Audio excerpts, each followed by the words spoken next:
What does your heart want? Where is your heart? You probably could be looking for health, for wealth, for fame, recognition, trying to escape poverty, looking for love. If your heart is focused on all of these things, what happens when the moth comes and it goes away? What happens when the thief comes and takes all of it? What will become of your life? Look for treasures that are not tangible, but you know they are there, they exist. And what is this treasure? Christ Himself. Looking for the voice of the Lord, looking for the word from God, looking for God to speak to you, looking to share His burdens, looking to share His heart. This is where I believe your heart should be as children of God. What do we truly treasure? Hello, welcome to Rediscovered in Christ. Such a pleasure having you join me again today. God bless you.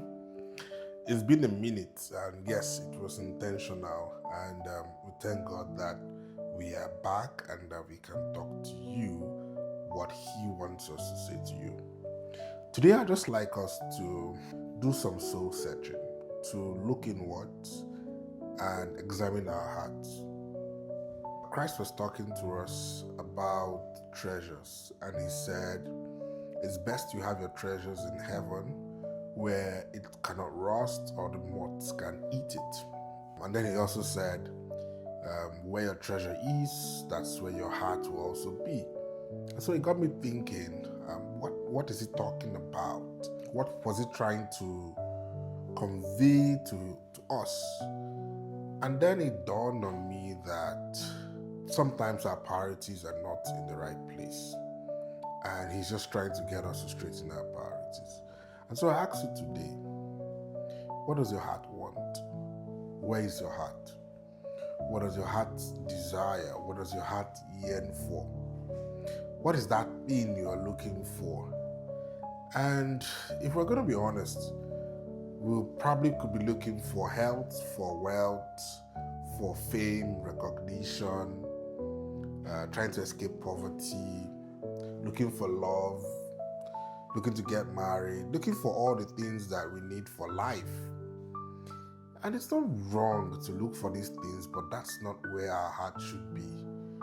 And the singular reason is this, as Christ said, if your heart is focused on all of these things, what happens when the moth comes and it goes away? What happens when the thief comes and takes all of it? What happens when it gets destroyed or it gets rusted or you have no access to it?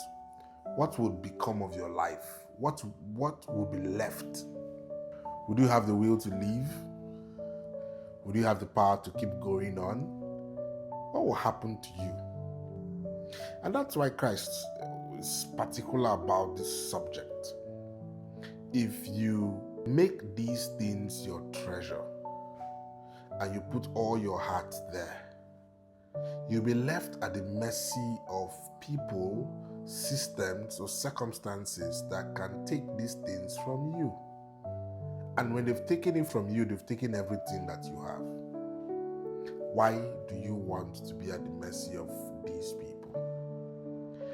Christ is saying a better way is that you look for treasures that are not tangible. You can't touch them. You can't feel them. But you know they are there, they exist. And what is this treasure? Christ Himself. Looking for the voice of the Lord, looking for the word from God, looking for God to speak to you, looking to share His burdens, looking to share His heart, looking to see what tickles Him and what He wants to happen here on earth, and being in the forefront to get that happen for Him.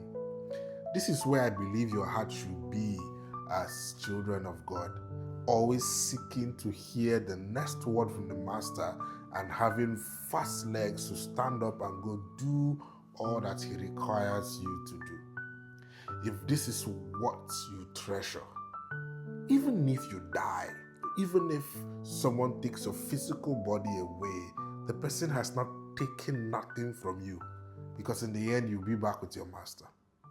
Even if they take any physical thing that is important that we need, I admit we need them, it will mean nothing to you, because The same God that helped you get them in the first place will help you get it again.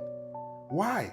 Because he gives all these other things that people are focused on, he gives them to people not necessarily as a reward, but so that they could use to do what he wants to be done. And so, if your treasure is him, his word, his mind, and he gives you the physical things you need, you can feel, you can touch, they're tangible to help you with life, and something happens, they go away, they come back. Why? He still needs you to do what he wants you to do for him. I need us to look into our hearts, and I need us to decide, what do we treasure? What do we truly treasure? After all is said and done, what does our heart desire? If it's not the Master, if it's not Yahweh, please turn your attention and your heart to him. Because where your treasures are, your heart will be there. So what you treasure is Yahweh. And then turn all your heart, turn your desires, and focus on him. And let him work through you. This is what I feel the heart of the Master is in this season, that our heart is just on him.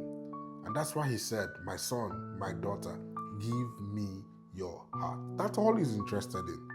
Give it to him. And then see what God does through you and with you.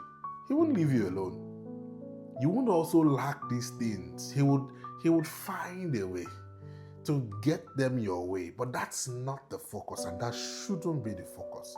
You want your heart fixed on him. Thank you so much for joining me today. It was a pleasure having you again. See you next time. God bless you. Bye-bye.